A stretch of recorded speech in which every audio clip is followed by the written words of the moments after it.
मैथिली लोकगीत अहाँ सब गोटाके सादर प्रणाम करै छी। जनउ मूड़न के समय चल रहल है। आज हम अहाँ सबके एकटा बड़ सुंदर सोहर गीत सुनाबि रहल छी। अहाँ सब सुनम गाबो करम नीक लागत तहन। और जे सब गोटा अखन हमरा सुन रहल छथि सब्सक्राइब नहीं कैले छथि उनका से आग्रह है कि सब्सक्राइब कर देम और नीक लागत त लाइक करम और कमेंट करके बताएम कि अहाँ सबके कैसन लागल। प्रथमा समय निराल शुभ दिन पाल रे। प्रथमा समय निराल शुभ दिन पाल रे। ललना रे दुबकी के भेलन व्याकुल। ललना रे डगरी न चाहियन रे। ललना रे देवा की भेलन व्याकुल। डगरी न चाहियन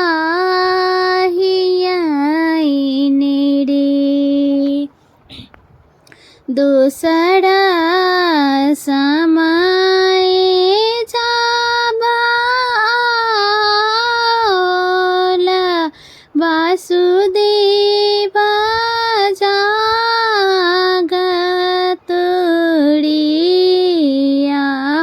हे दूसरा समय जाबाल वासुदेव जागत रे। ललना रे तेसरहि हरि के प्रसव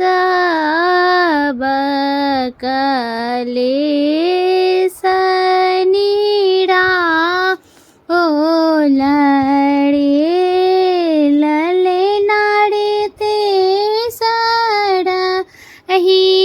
हरि के परिवेश के कलेस निराल रे। डगरी न जाए जगाल केओ नाही जागल रे। आहे डगरी न जाए जगाल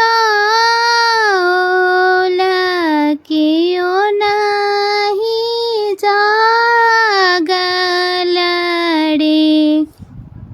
ललना रे हरि देखी रहली लजाए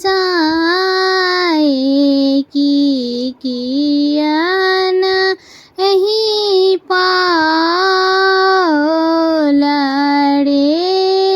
ललना रे हरि के देखी देवकी लजाओल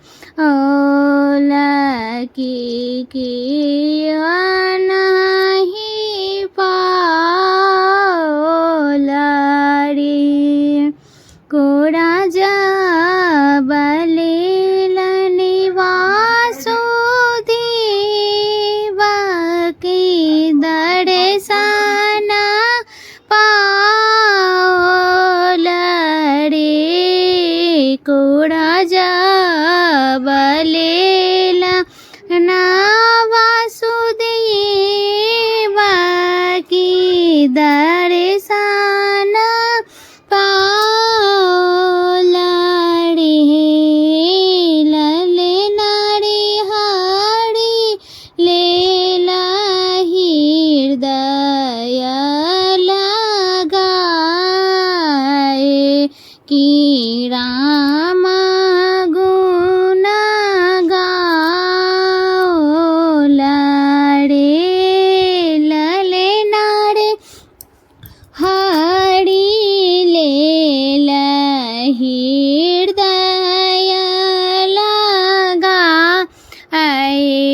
कि राम गुण गाओ रे प्रथम समय